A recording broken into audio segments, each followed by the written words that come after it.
Welcome to the Streets and People podcast presented by Get Around Cabo Car Free. Get Around Cabo Car Free is a volunteer community movement advocating for more transport options for people who can't drive in Caboolture and Morayfield in Queensland. In today's podcast, we'll be covering one of these three broad topics. It might be Road Rules 360, where we discuss Queensland's road rules, the legislation, the design for people walking, biking, in wheelchairs or on a scooter. It might be Not Everyone Drives, where we chat with people whose transport options don't include a car in a car-dependent society. And it might be People and Projects, where our conversations are with people working on a specific aspect of inclusive transportation. We're doing one of our Road Rules 360 episodes. We are here on Gubby Gubby Country, and I'm Wendy Nash of Get Around Cabo Car Free, and I'm here in the studio with... John Burrill is my name, and I'm here happy to help. I'm previously road rules subject matter expert for Department of Transport and Main Roads. I'm helping Wendy with regard to, shall we say, road rules that most people don't really know very much about because they're to do with, I suppose, road users other than car users. Yes, we have discovered in our journey of going through all the road rules that they are generally pretty nuts and poorly written and difficult to understand and inconsistent, which has been very disappointing because they're very complex. So I had this idea that we would start and we'd just go, okay, so this is the road rule, this is that's the road rule. And then it turned out to be this really huge, when I approached you about this, you said, yes, there are lots of road rules that are broken. Yes. That's the term we use. I didn't really understand what you were really meaning until we got into it. Now, you've been retired for 6 years, so everything we say here on the show is just to entertain and inform. Yes. I got some feedback and said we were a bit boring sometimes. We're a bit boring? We were a bit boring. Well, we'll have to just do a song and dance then, won't we? I try. So even though we are doing our best to entertain and we're doing our best to inform, we have no legal anything jurisdiction. You retired yonks ago and I don't know anything about the road rules. We're just doing our best here. It's just our take on things, really. You've got much more experience than me and knowledge. That said, 6 years since you retired and many things, particularly in scooters and active transport. It's been a lot of changes. I've tried to keep a bit of a tab on all the changes that have happened since I left, but you don't always catch everything, I should say. Sometimes amendments can slip in, tagged to other pieces of legislation, and you don't know they're happening. And it's a bit tricky keeping tabs on them. They're not very transparent, especially if it's a minor amendment, which doesn't affect most people, but might affect the way that a particular rule works. Today we're doing rules for pedestrians, and we are on the website www.gov.au/transport/safety/wheeled-devices/pedestrian-road-rules. And I don't have feet, I have a wheeled device. I've got wheels underneath me. Wow. And I'm reminded of the cartoon characters Dash, Invincibles, I think it was. And he just went across the water and it was like his feet were these wheels going round and round and round, whirling through. And I think my feet must be like wheeled devices. I mean, that's just nuts. Like already there, it shows you how broken the road rules are for anybody who's not in a car. Okay, so what I'm going to do is read from the website, which I've just named, and then you give a bit of feedback. We have a bit of a chit chat. That's right. Yep, okay. Rules for pedestrians. As a pedestrian, always be aware of traffic and your surroundings. Why doesn't it say, as a driver, as a motorist, always be aware of pedestrians, bicyclists, scooters and wheelchairs? It probably does somewhere. Yeah, somewhere deep that nobody ever reads. Never assume a driver or rider has seen you. I know. Keep your attention on the road and paths you are near or on. Wearing headphones or using a mobile phone may reduce your awareness of what is happening around you. And drivers who drive quickly won't see you. You must follow rules for pedestrians when you walk or run. Next dot. Push a bicycle or personal mobility device. Next dot. Use a wheelchair. Next dot. Use a skateboard, foot scooter or rollerblades. Next dot. Use a motorized mobility device, and that's a motorized wheelchair or one of those four-wheeled mobility scooters. Different rules apply when you use a personal personal mobility device like an e-scooter. The Queensland road rules encourage safe interactions between all users. If you don't follow the road rules, you may be fined. All right, so the pedestrian rules. You must always walk on footpaths or nature strips where possible. But what do you do if there isn't, say the nature strip is fully grown and it's actually really uneven in that space, yeah? Or nature strips where possible. If there is no footpath or nature strip, or it's not practical to use, you may walk on the road facing the oncoming traffic. And that's where there is a bit of an issue with the information given here. As we discussed prior to us coming onto this podcast, what that should say is if there is no footpath or nature strip, or it's not practical to use, in other words, like your overgrown type situation, you may walk on the road, but you must face oncoming traffic when you walk on the road. It doesn't actually say that. It just says you may walk on the road facing oncoming traffic.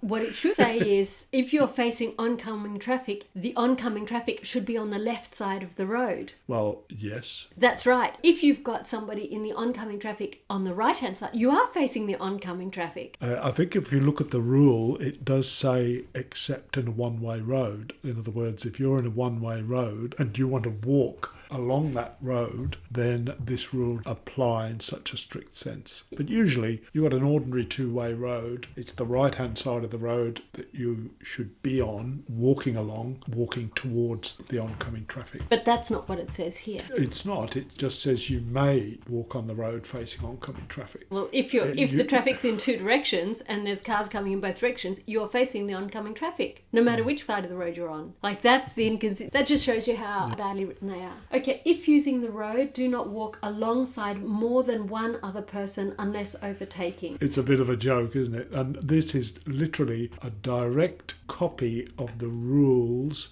for cycling. In other words, if you're cycling, you're allowed to cycle next to one other rider unless you're overtaking. In other words, you can have three cycles side by side if one of them's overtaking. So this is literally a mirror of that rule. But when you try and sort of think about pedestrian, it doesn't make much sense at all, because as pedestrians you're sort of walking along, you might be looking around and stopping, and it's a very different scenario to even cycling. What I think is very interesting is that people have been pedestrians since people have been walking, and it's only in the last 100 years that people, human beings walking, have been removed from the streets. And that was designed by motorist authorities wanting to say, I want to go quickly and I want people to get out of my way. And so instead of blaming the motorist, they blamed the pedestrian for doing what pedestrians have always done, which is to walk on a street. That's one of my many beefs about the road rules. The other one is, why can't all road users use the road when the road is a public land? Okay, cross a road at marked crossings like pedestrian crossings, traffic signals, or pedestrian refuges where possible. Wait for a safe break in traffic before crossing each section of the road. What does safe mean? Trying to judge the speed of cars is actually a very subjective experience. Yes. To do with your own understanding of your own capacity, physical capacity, and your capacity to view and hear. So it's a very ableist perspective. The rule itself being referred to here in this dot point is, it talks about a pedestrian not being a hazard by moving into the path of oncoming vehicles or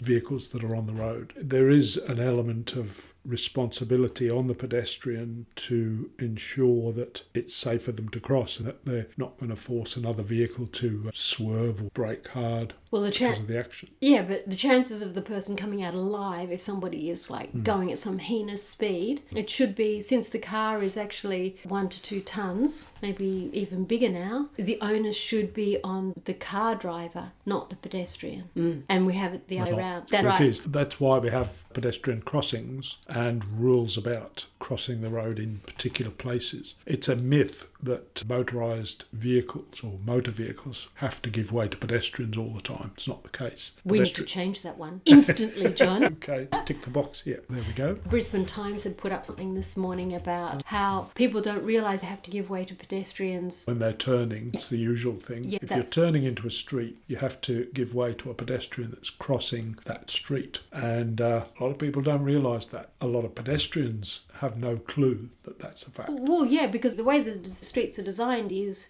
it says that cars have priority. You mean in the design? In the design, street design, yeah. in the actual physical design. If you design it so that it's clear that pedestrians have the priority here, then you wouldn't have that confusion. The problem is that we don't make the design appropriate for the legislation. We don't make it appropriate for safety either. Anyway, I'm tirading again.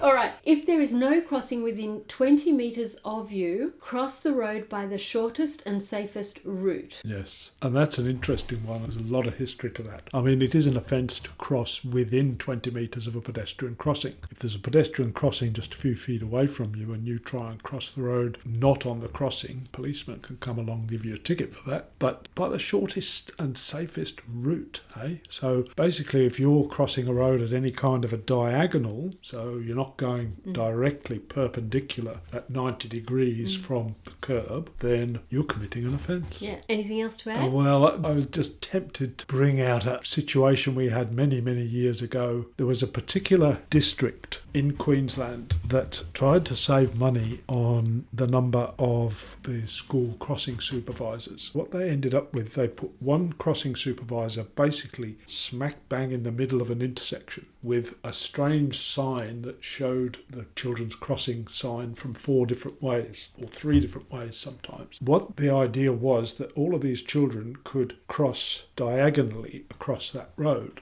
from corner to corner. Yeah. And we realised that that was in direct breach of this rule. And there was a bit of a ding-dong happened, to be quite honest, because they claimed that it was very safe to do it and it should be okay. Well, it was much safer. Well, I'm not so sure about that, but the simple fact was it was a breach of the rules and they really shouldn't have been doing it. And it was all to do with this rule about crossing diagonally. I'll tell you another thing as well. In the middle of Brisbane, you'll see a lot of what they call scramble crossings. And they are where you get a phase on the traffic lights where all the cars are stopped and all the pedestrians can cross in different directions. It's an exemption on this rule. It's still a problem because there is a sign that they are supposed to install at that big intersection that enables pedestrians to cross diagonally and use it as a scramble crossing. And that sign isn't there. Yeah.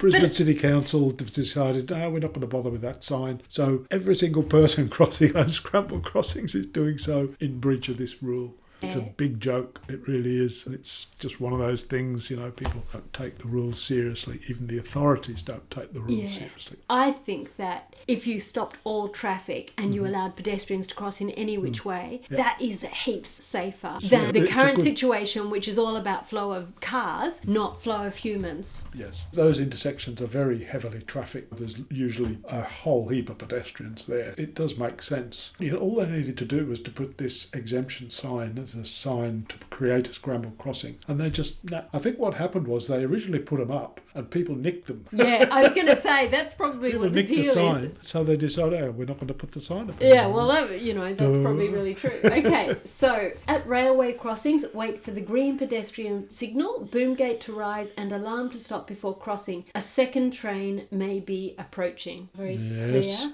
I think that one's pretty clear. Yeah. At a tram stop, wait until a tram has stopped at the station before you cross. We don't have any trams up this way, so that only applies we have some in the Gold Coast. That rule does apply on those trams in the Gold Coast. It's a rule that was originally obviously meant for the trams in Victoria, and there are trams in Sydney as well. Again, it's not one of those rules that naturally and instinctively you would know about. And I think when you look at the rule, there's a sign that guides you. There's a sign that they put up, you can't cross here if the tram's still moving. Yeah. Okay, the next one is follow all traffic instructions from a police officer. That's right. That's a good one, isn't it? I mean, if you're a pedestrian, the police officer tells you to stop, you better stop. Yeah. Or if a policeman says, you can't walk down that road there because there's XYZ happening, or you can't walk down this laneway or whatever, then you have to obey the direction of a police officer. But what if the police officer was a numpty, was being really difficult and just was kind of being vindictive and mean to certain people? That would apply. Well, it probably would. I'm sure there would be a process to challenge that if the police officer was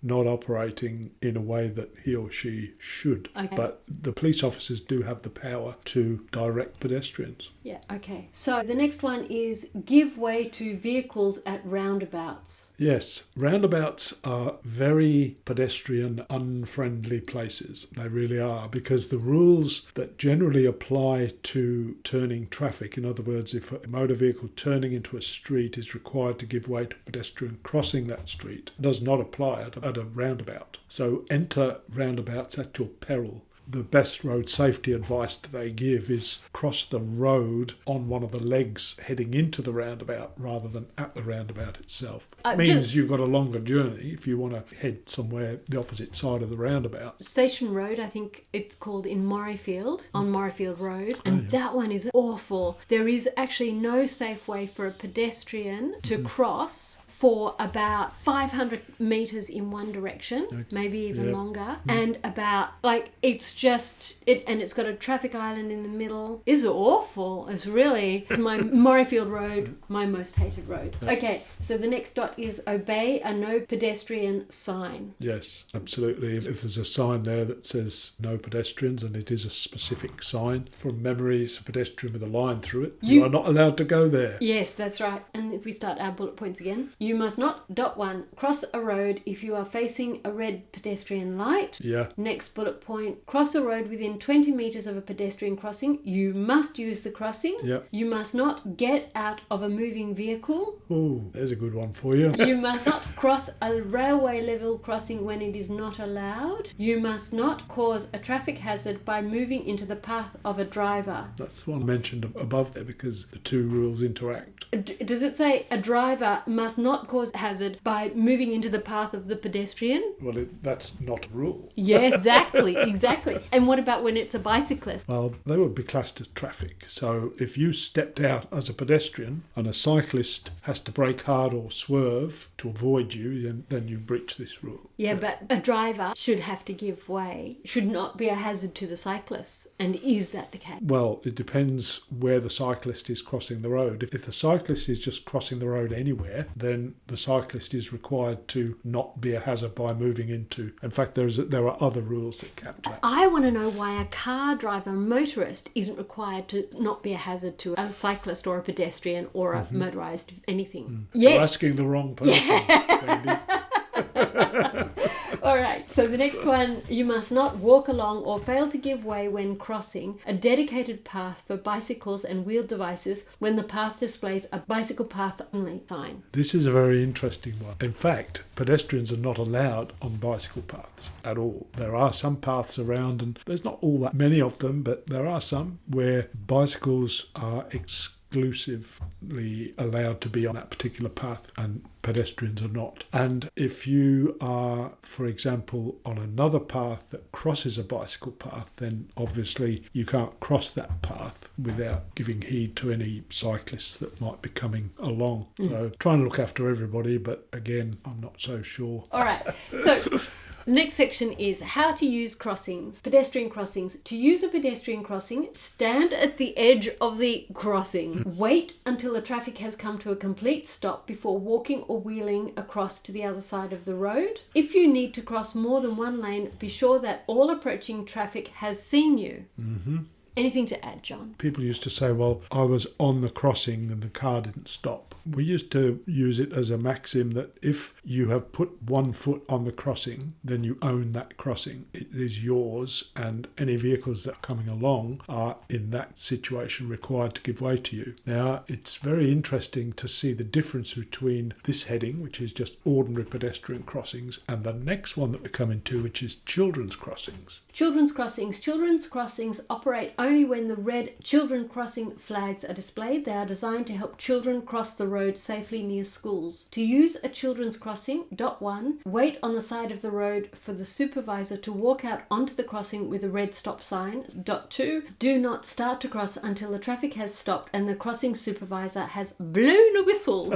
Okay, well that's fascinating because you see a lot of that is good advice for people wanting to use a children's crossing. But what that doesn't go into critically is the fact that car drivers or any traffic approaching a children's crossing must give way if there is a person on or entering the crossing. Now, that's the critical difference between the two. When you mean entering, do you mean standing by the Yes, side? if you're standing by the side of that crossing and you look like you want to cross, then you are required to stop. And it's a bit of a strange rule because the crossing supervisors are usually there all the time while that school crossing is in operation. So it's incumbent upon them to really be away from the crossing if there's no people wanting to cross. And what happens is somebody comes along, a couple of kids come along and they want to use that crossing. The crossing supervisor and the kids move towards the crossing, and at that point, even though they're not on it at that stage, cars are required to give way, to stop. Right. I'm on one of the community Facebook pages, and people go through children's crossings like when children are there at 70 kilometres an hour. Well, children's crossings should be down to 40 anyway. Well, they are, but people,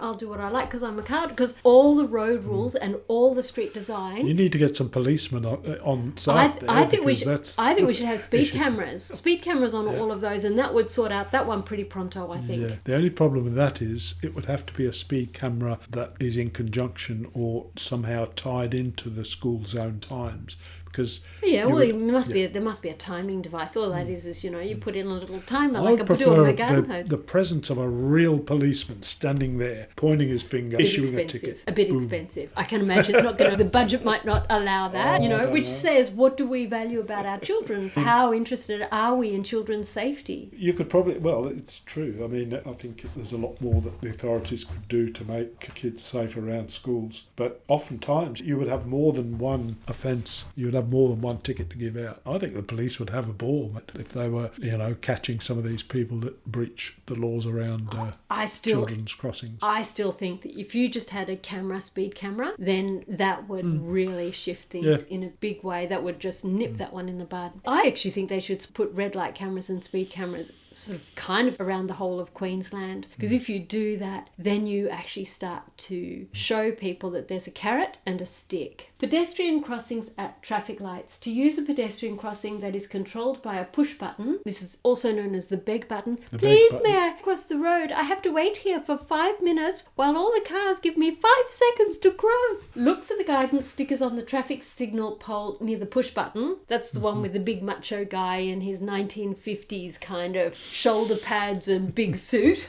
2. Push or bump the pedestrian button on the traffic signal pole to register that you want to cross the road. 3. You may only cross the road when facing a green pedestrian light, figure or walk signal. For your safety, do not cross until you have checked that motorists have stopped for their red traffic light. Good luck, because one time I had the little green man in my favour and this numpty ran through the red light. I swore at him in no uncertain terms. I still have his face of shock etched because he was going around a blind corner. He just thought there's never any pedestrians, so don't care. Didn't see it, mate.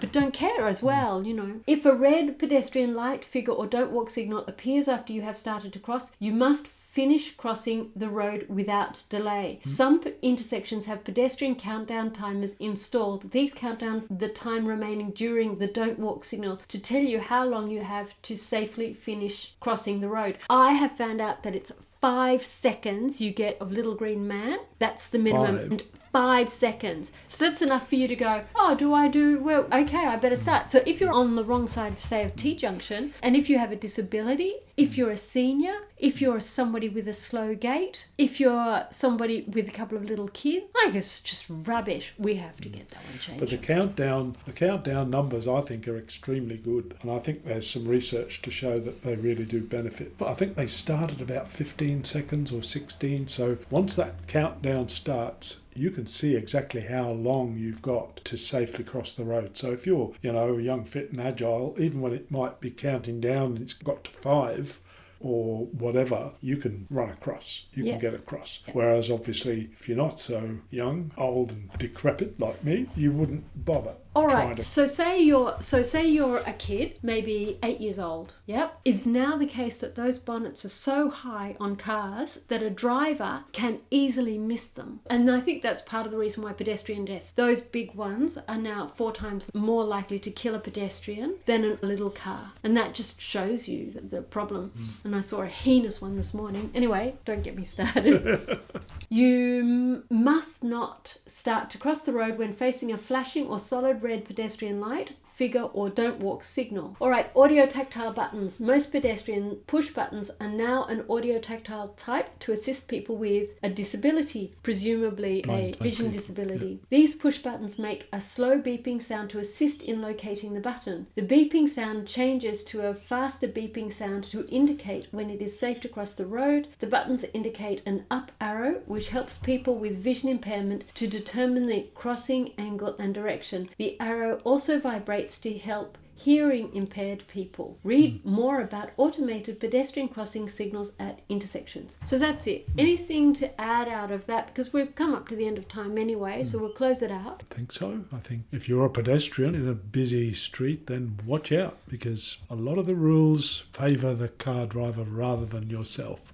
So in a sense, you've really just got to look after yourself. There's a reason why they call them vulnerable road users, because there are dangerous road users. That's why. All right. Any last final words? No, I think that's fine. All Yeah, right, good. fantastic. Great to do the road rules again. And Yes. next time we'll be doing mobility devices, motorised wheelchairs. That's what we're going to be doing next time. And I Wonderful. think that will be wrapping up all our road rules, actually. We'll figure out what we're going to do after that. Plenty to do. Plenty to do. All right, bye. Bye now. Thanks for enjoying Streets and People, presented by Get Around Cabo Car Free. We publish our podcast regularly at the usual places and on our website, where you can find out more about us. getaroundcabocarfree.com.au. That's www.getaround, get around, that's pretty straightforward. Cabo, C-A-B-O, that's short for Caboolture. Car Free, C-A-R-F-R-E-E. There's no hyphen in that. .com.au. Our theme music is The Thief on AM Sound, which is just like our cars on our streets, always stealing the space. So let's stop that thief.